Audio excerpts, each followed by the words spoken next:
So I load up all my stuff, charge cameras up, charge everything up, travel 2 hours to my favorite field up in northwest Georgia, and I forget my baseball cap with my GoPro mount. So all the plans that I had for recording tutorial videos have completely changed.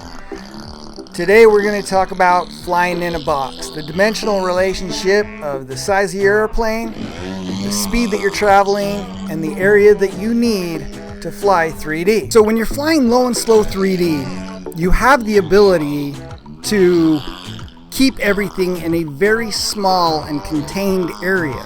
I found that this is a great challenge for me, not only on distance going left to right, but the depth of how far I go back and how high I go.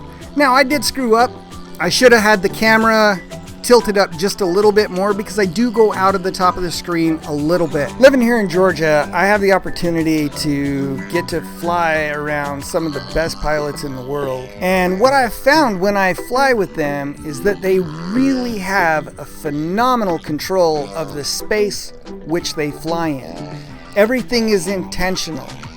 And that's what this exercise of flying in this designated box has helped me do. It's a very intimidating feeling when your plane gets down low and you almost lose it.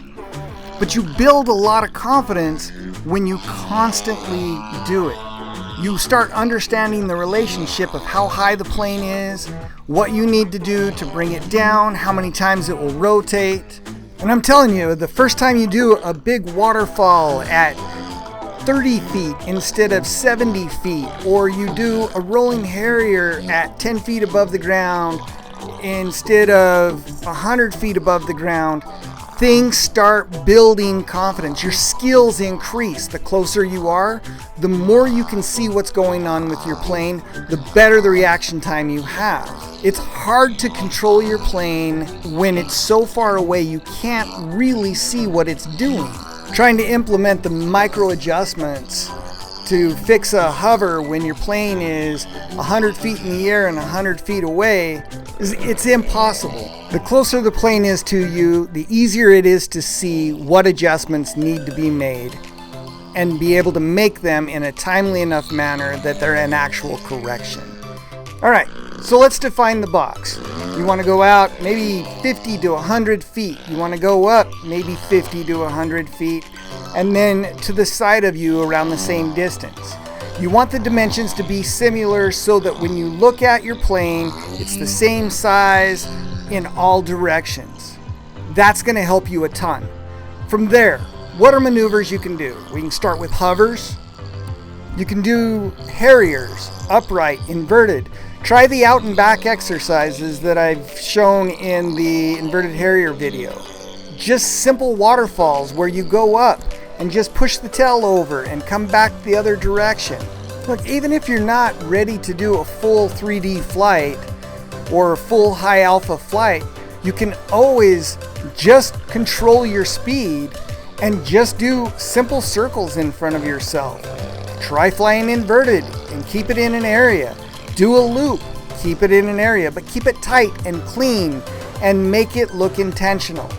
In doing so, what you're going to do is you're going to start building a space and size relationship with your plane and knowing what the plane looks like at a certain altitude, knowing that it's going to drop this far, this fast, and then you start getting a really good sense of speed.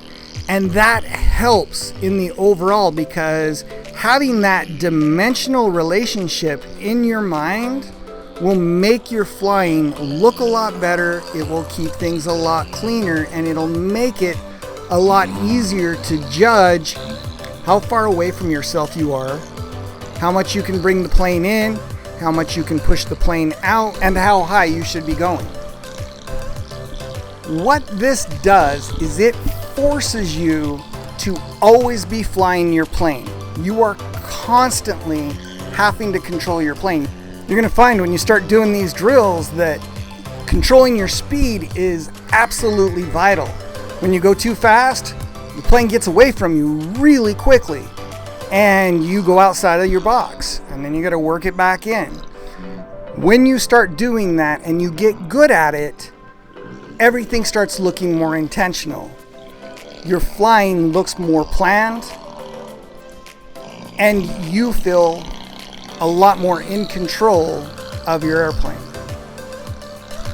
And when you're done with the maneuver, you can place where you finish it.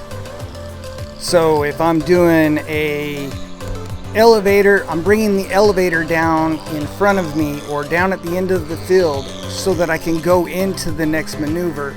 It gives you the ability to create a flow in your flying. The key to being good at anything is repetition. So you're going to see me doing the same maneuver over and over and over because that's how I practice. That's how I get better, and that's how I work on them. So even if I'm doing rolling harriers up and down the field, sometimes I'll do them straight, then I try to change the directions on how they're turning, and then I go back the other direction and try to do that. But what I'm doing is working on the nuances of guiding the plane, not just doing the maneuver. And that's where it starts making a big difference in the quality of the maneuver itself. The more you practice, the better it looks. The better the quality of the maneuver is, the more intentional it looks, and the more confidence you have, so you build this willingness to do something else. You know, the funny part about flying is we have this intrinsic fear of crashing, and that keeps us from pushing ourselves to do more. Now, don't judge my body language here. For 20 years, 23 years of flying, I still use body language now and then to get my plane to go the right direction. It works. Don't judge me. Just understand it has a true effect on the plane, and it guides it. The plane and I are one together. So here's my challenge to you. The next time that you go out and fly, create a mental box, a dimensional area where you're going to fly. Record that. Upload it to YouTube and then post it on RC Air. Let's have a discussion about it. I'd be more than happy to talk to you about what I see and maybe walk you through some of the problems that you're having. I think that way we can create a collaborative environment where everyone can learn from one another. I'm more than happy to help you where I can.